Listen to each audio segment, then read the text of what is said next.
Good morning, everybody. We're doing I'm doing a quick screencast today over regarding your final drafts for your autobiographical incident essays. We're going to talk about getting to the assignment, looking at the directions, looking at the rubric, and looking at the tools that I'm going to give you for editing and revision. We're going to talk about why we revise, why we edit, and then I'm going to give you and go over that tool and help you find our editing and revision checklist. So super helpful. So again, this is going to be a quick screencast for you, and then once we're done, you'll go and start working on revising your work. So here is our home page. To get to our assignment, we're going to go to our plan. It's due on the 19th. So you're going to go to Friday, November 19th. You're going to click autobiographical essay due, and you should be able to click here, and this is going to bring us to the directions. It'll download them. So I'm just going to open them here. So here are our directions, right? So it has to be in first person point of view. It has to be in chronological order. It needs to feature vivid descriptive language that shows, and we need correctly punctuated dialogue. And then we need a conclusion that summarizes or reflects on the event. So this is very similar. Make sure your final draft demonstrates revisions. Review the rubric so you understand how this assignment will be graded. So this all looks very similar to your rough draft and the directions for that, but this is for your final draft. I still need to see that 500 to 750 word minimum. And so those are just the kind of simple directions, right? That's just the simplest way to tell you what I'm expecting out of this assignment. After that, we're going to click more, and we're going to go into into the actual assignment. So we're going to go into 4.16. If you needed to find that from content, you're going to go into unit 4, and it'll be under lesson 4.16. This will be all the way at the bottom. So here's our rubric, and here's that editing and revision checklist. You can also find this in our resources, so I'll go over that in a moment. So let's take a look at our rubric. So again, I know I've gone over this 100 times, but you should be using this rubric as a checklist, right? So I'm giving you two checklists today. I'm giving you the checklist for you should be using for the grade you want to earn, and then I'm going to give you a checklist that helps you to edit and revise and know what you're looking for. So this is a 35-point assignment. It's a pretty hefty assignment, so we're going to make sure that we are keeping aware of everything that's in these sections, right? So if you want a 31 to 35 points, we're looking for 500 to 750 words. It has character, setting, plot, purpose. The incident is memorable, like to you, right? The essay clearly summarizes and reflects on experiences or events that revealing a life lesson or important event. Right. So you don't have to be teaching me something, right? But you definitely it should stick out as something that I would recognize as memorable to you. Okay. Um, Essay uses colorful dialogue to effectively reveal character and to move the plot forward. So your dialogue should be correctly punctuated and it should be useful. It should be there for a reason, right? Essay uses vivid sensory imagery to establish a clear mood. For many of your plans and some of your rough drafts, I left a note to say, like, make sure you include lots of detail. Let's make sure we see lots of detail here. For anyone who is struggling getting to that word minimum, I said, just keep adding detail, keep answering those questions, keep giving, make even a bigger picture in my mind when you're telling your story. And that's what that means, right? Helps establish a clear mood and uses that really vivid, detailed language. And then we have point of view. So we know that we're being consistent using first person point of view, that we're in chronological order. So that should be, those two should be pretty easy to stick to. Revisions. So I need to see that there were significant revisions resulting in a more coherent, unified paper that clearly depicts an autobiographical incident, right? So I need to see that your sentences flow and make sense. They're not too wordy, they're not redundant. That means that they're not just filled with words that don't need to be there and that they aren't saying the same thing over and over, right? So that's what those two things mean. And then essays free of grammatical or spelling errors. And again, as I always say, use spell check, use the tools at your disposal. I like to see that you're using what you can to make sure that you don't have any grammatical or conventional errors, right? So that is your rubric. You can read the rest, but I wanted to make sure I went over what I'm grading for at the highest, right? And then if you want to look at the other pieces, you can. But this is definitely, this section is what you should be aiming for, the exemplary section. So that's how we work and use our rubric. We already went over the directions. So why do we edit, right? Why do we edit and revise?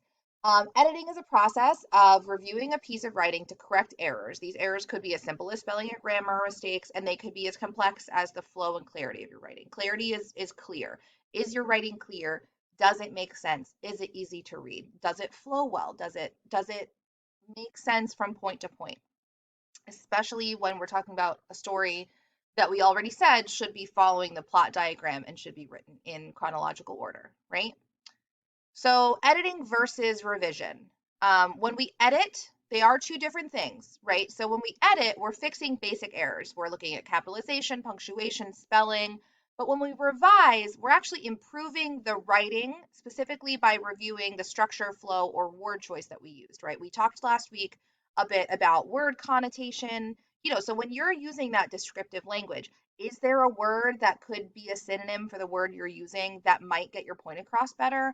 Or be a more expressive word. And that's something to think about. And that's something you would think about while you're revising your work.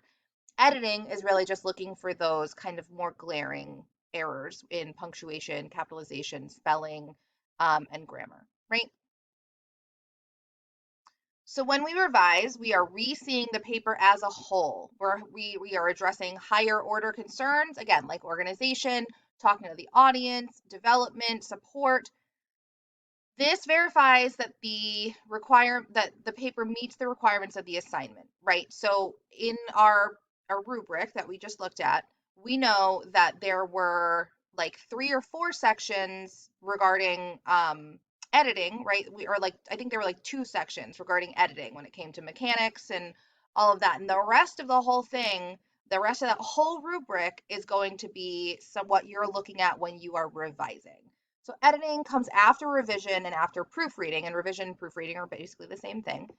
They focus on individual sentences and words and word choice, clarity, conciseness. And again, that all has to do with things like punctuation and um, capitalization, grammar, the correct choices you're making in those aspects.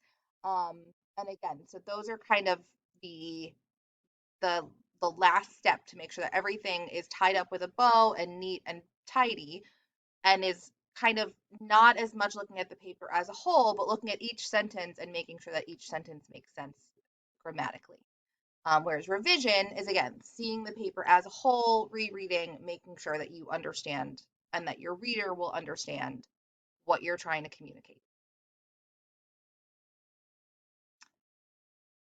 All right, so let's talk about your editing checklist, right? So our editing checklist, which you have in the OMHS, and we can get there by going to content.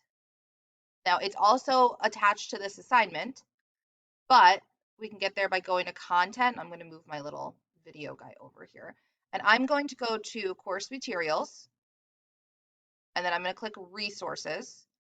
And it's right here, your editing and revision checklist, right? So this is modeled after an editing and revision checklist that I used to give my professional writers when I was an editor.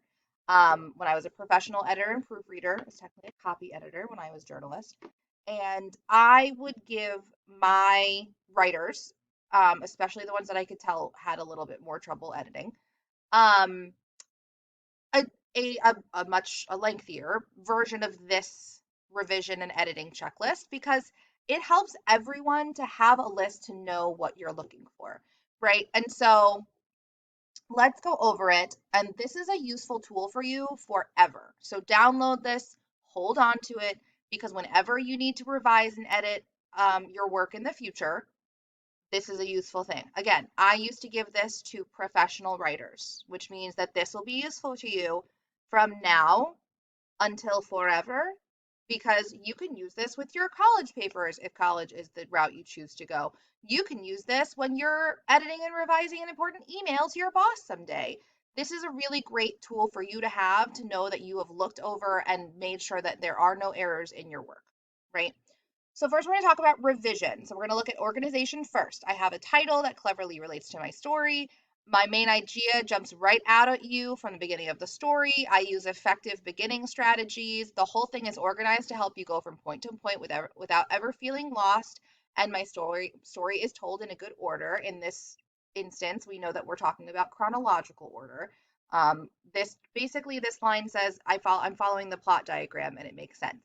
Every statement I make relates some way to my main point, right? So there's no kind of extraneous random stuff we're talking about. My conclusion reinforces and supports my main point, and my story has a good ending. So that's our organization. Then we're going to revise for ideas and content. My paper is clear and focused and purposeful. You can identify and understand my message. I have plenty of information from experience or research. I have included sufficient details in my story. I chose information I knew would answer the reader's questions, right? So we know that our readers are asking who, what, when, where, why, and how, and we are working to answer those questions. I use evidence and examples to support every point I make, and there are no gaps. And I use dialogue that is clear and makes sense in my story. Your voice as an author is important. We want to make sure we have energy, enthusiasm, and confidence, and that you are conveying that you know your story and your topic well.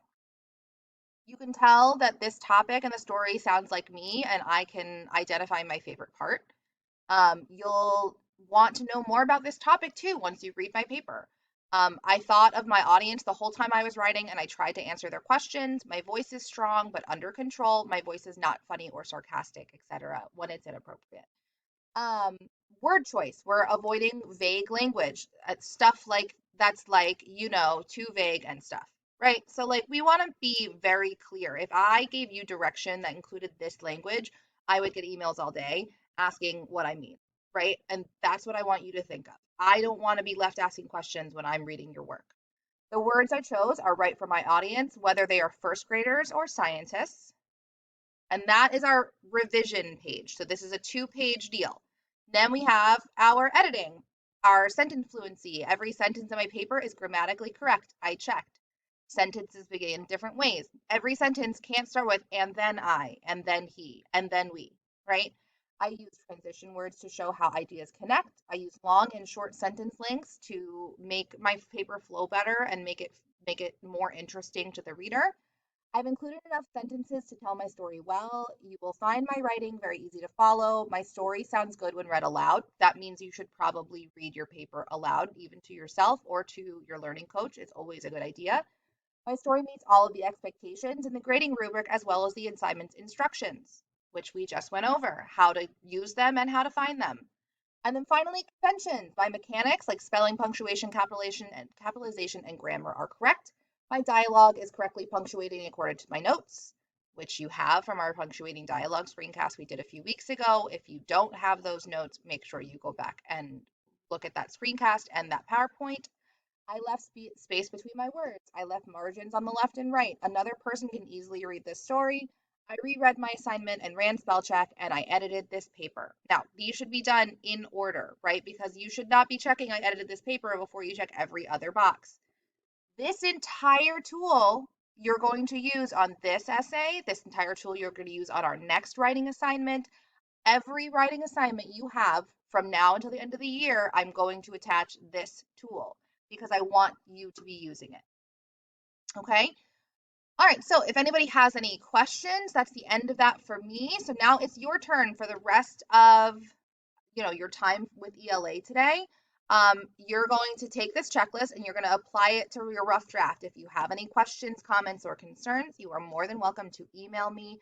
My office hours are today from 2 to 2:30. So make sure if you have questions and you want to pop in that you do that. You just come on in and ask me a question if you have it. Okay. All right. Everyone have a great day.